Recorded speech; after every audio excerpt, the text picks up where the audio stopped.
Hi everybody, it's Az here from HeelvsBabyface with another World of Warcraft secret, and today it takes us to the Pit of Saron, one of the 3 dungeons that are in the Icecrown Citadel area. Now, before I go any further, as I head to the left-hand side to start my misadventure, if I refer to this place as the Pit of Sauron throughout any time in this video, just let it go.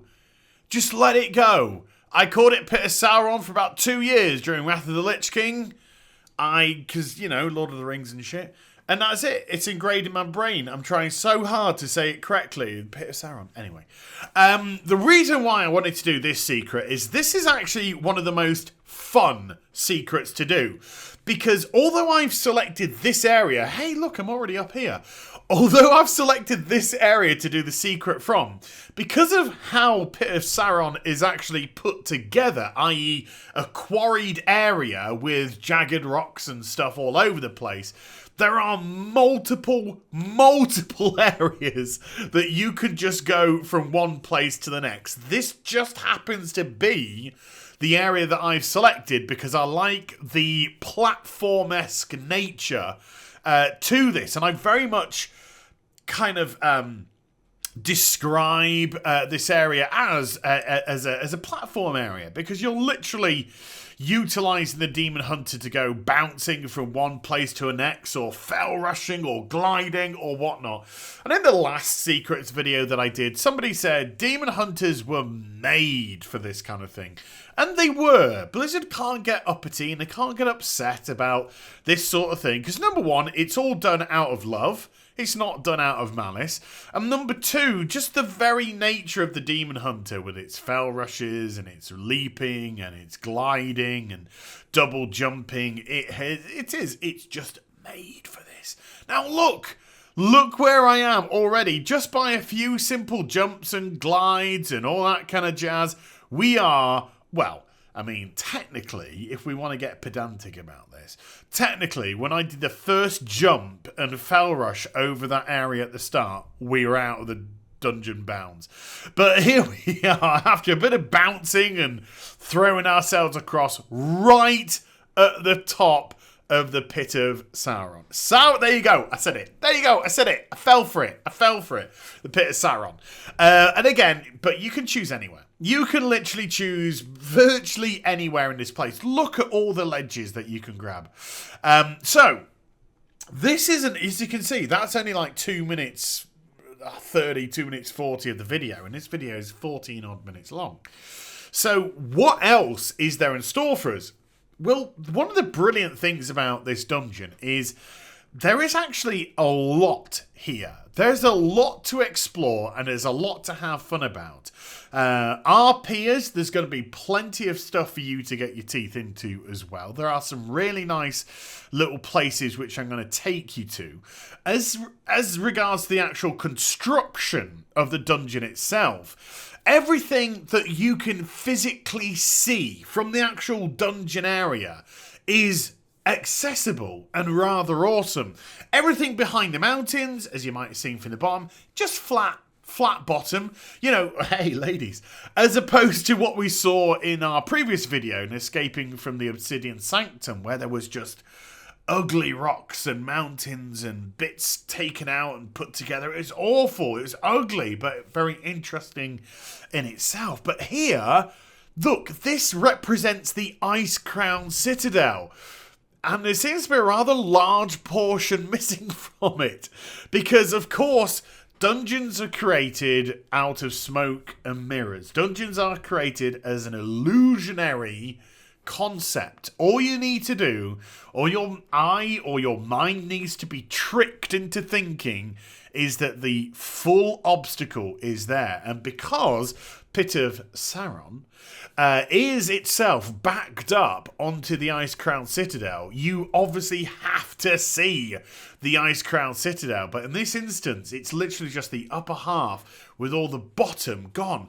And if I get right to the edge of the map, you can see how much depth there is. I'm actually rather high up in relation to the actual dungeon itself, the dungeon map area itself. And even then, the dungeon map area does seem to have quite a bit of verticality. You start off at one level, you go down, you go up, you go higher, and then you end up on the platform at the end fighting the Scourge Lord or whatnot. So I'm going to try and get a little bit higher. There's a trial and error, okay, so for a little bit, but I'm going to try and get a little bit higher, and that way we can actually give a great panorama of everything that we can see in this dungeon. And I'm going to take you to some rather interesting places. So I'm going to start here at this side, and then by the end of the video we're going to be completely across at the other side. And there you go. See, just black flat land where you don't need to see anything, doesn't need to be anything there. Kind of there's a perfect logic to that, even though they seem to have cut out certain areas of Ice Crown and whatnot. But what I'm going to do, if I can just get myself across to the other side, so we can really kind of see the meat and potatoes of the physical dungeon attributes, because there's probably a lot of places people who like these videos are looking at and saying, oh, can you get there? Can you get there? And the likelihood is the answer is going to be yes, and the likelihood is that I'm going to actually show you in the video itself. So if I can just negotiate myself as high as I possibly can. I need as much elevation as I can when I do my double jumps and my fell rushes and whatnot. So I'm going to double jump and then fell rush across. There we go, to the top. So now we're having a really good look down. Look, there's the dungeon itself. It's getting a little bit tiny now. Almost Obsidian Sanctum levels, not quite. But there is the Ice Crown Citadel. But over on the other side, you can see a bridge just to the right. It's just gone out of shot now. You can see a bridge. It'll come back. Oh, there it goes. There's a bridge. Can you get on top of that bridge? The answer is yes. And we'll do that a little bit later. But for now, we have these Ice Crown Citadel steps seemingly floating in midair. So that's going to be our first port of call. So just using a nice double jump and a glide.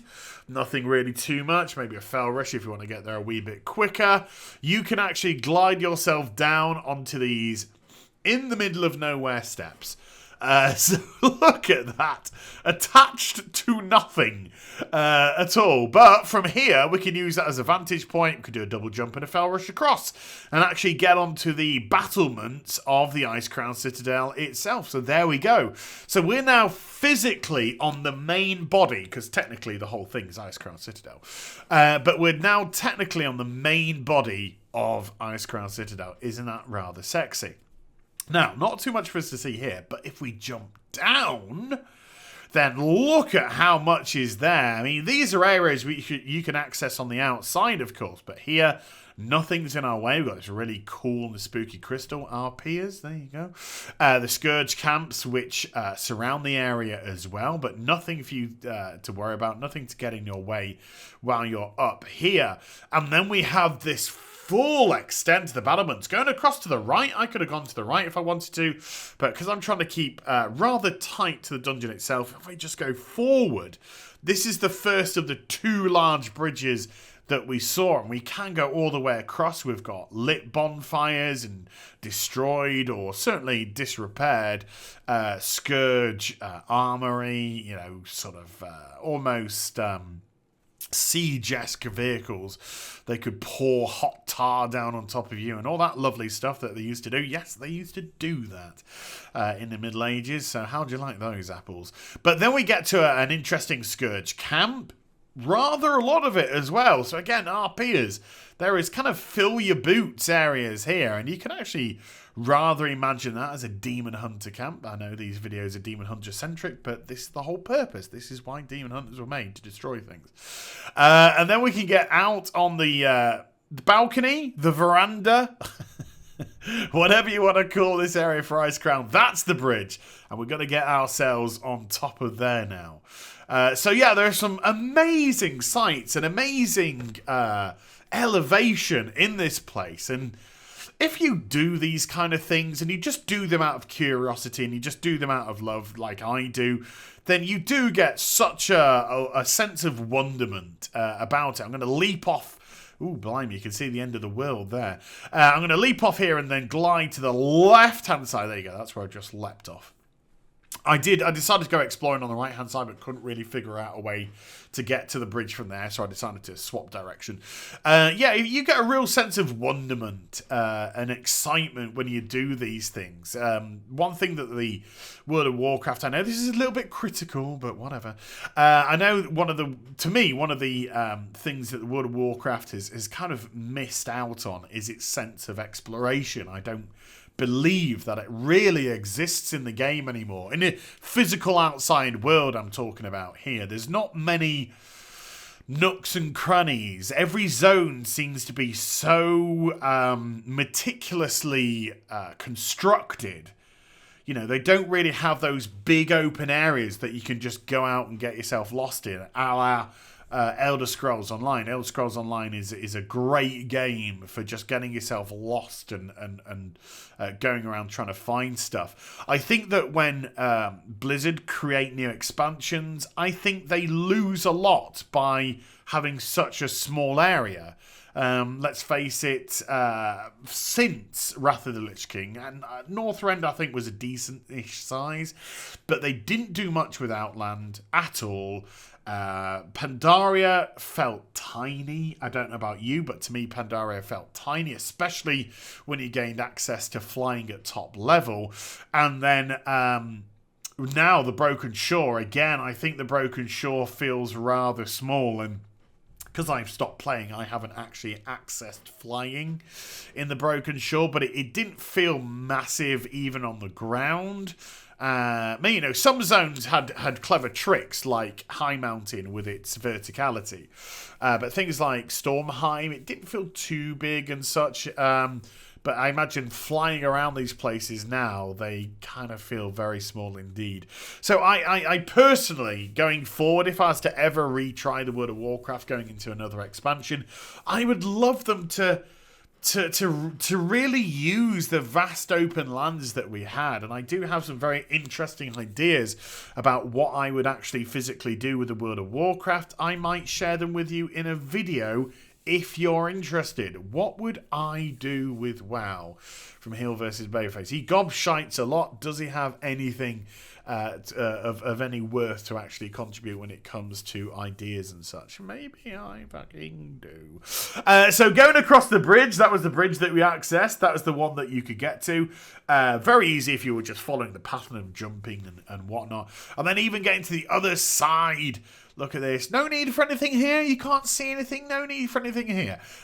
Which is all well and good. And then that awful, when I say awful, I say it in an imposing way, that awful, imposing skybox. Very, very sinister skybox indeed. So I think what we'll do now is we'll just head up towards one of the high mountains and then look across the dungeon and see what we can see from right up there. But this area to me has been fascinating. Just absolutely fascinating, because there isn't really anything to stop a demon hunter from getting wherever they want. For example, in the Obsidian Sanctum, there seems to be a very specific way to get out of the Obsidian Sanctum because of the vast amount of invisible walls which actually surrounded the area. But here, it's sort of like pick a point in the dungeon and you can get up it. And even getting to the tops of mountains, look how easy. Just double jumping, and there we go. So, that is how you escape the Pit of Saron, and to me, it's just a really fun experience. Just fun in the fact that you can pick anywhere to go and bounce around the place, but more because of the history of the Icecrown Citadel and how much of the Icecrown Citadel you can actually access as well. There's little smoke and mirror aspects to it all. Very, very fascinating indeed. So I hope you enjoyed the vid. If you did, do give it a thumbs up and also subscribe to my channel. Follow me on social media and Twitch for live streaming. Links there in the description down below, and I'll be back with some more stuff very soon. You take care, everyone. Bye for now.